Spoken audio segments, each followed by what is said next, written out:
अस्सलाम वालेकुम दोस्तों, आई न्यूज़ एचडी के साथ मैं हूं शाहनवाज। दोस्तों, पहले हम काफ़ी एक साथ में आपको अमलियात की बुनियादी बातें बता चुके हैं। अबजद से अपने अदाद, अपने महबूब के अदाद, अपनी वालदा के अदाद निकालना, अपना बुर्ज निकालना, उनके बाद अपने सितारे निकालना, उसके मुतालिक हम आपको काफ़ी चीज़ें अमलियात के मुतालिक समझा चुके हैं। उसके बाद हमने आपको बताया कि कोई भी तावीज़, कोई भी नक्श किस तरह से आप अपना तैयार कर सकते हैं, किसी आयत का, किसी सूरा का नक्शा आप किस तरह से तैयार कर सकते हैं। उसके बाद हमने आपको अच्छी तबीयत के हवाले से भी काफ़ी तावीज़ात, काफ़ी तिल्स्मात आपको बताए हैं कि वो किस तरह से इस्तेमाल किए जाते हैं। इंसान की 4 किस्म की तबीयत होती है: आछी, खाकी, बादी और आबी। आछी तावीज़ात का सिलसिला जो है वो पूरा हो चुका है। अभी हम आपको खाकी तावीज़ात के बारे में बताते हैं।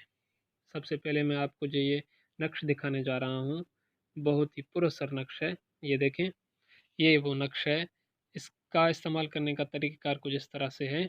नए चाँद पर एतवार या पीर के दिन या जुमेरात के दिन इसको लिखें। तावीज़ लिखने के बाद इस तावीज़ के ऊपर मोम को लपेट दें। अगर मोम ना मिले तो गुड़ जो है उसको नरम करके इसके ऊपर लपेटें।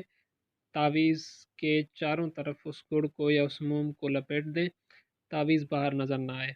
उसके बाद आपने क्या करना है, आपको पता होगा जितने भी खाकी तावीज़ होते हैं मतलूब को हासिल करने के लिए, वो तकरीबन जो है महबूब की राह गुज़र पर के दोस्त का आना जाना रहता है, वहाँ पर दफन किए जाते हैं। तो इसको भी लिखने के बाद, मुंह में लपेटने के बाद आपने क्या करना है कि आपके दोस्त की जहाँ राह गुज़र हो वहाँ पर इसको दफन कर देना है।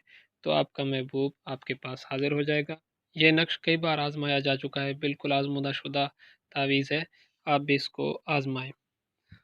आने वाली किस्त में हम आपको मज़ीद कुछ खाकी तबीयत के लिए नक्श बताएंगे, तो आने वाली किस्त का इंतज़ार कीजिए। मिलते हैं आने वाली किस्त में। अगर आपने अभी तक हमारे चैनल को सब्सक्राइब नहीं किया तो जल्दी से हमारे चैनल को सब्सक्राइब कर दें और साथ में दिया गया बेल आइकन का बटन है उसे क्लिक कर दें।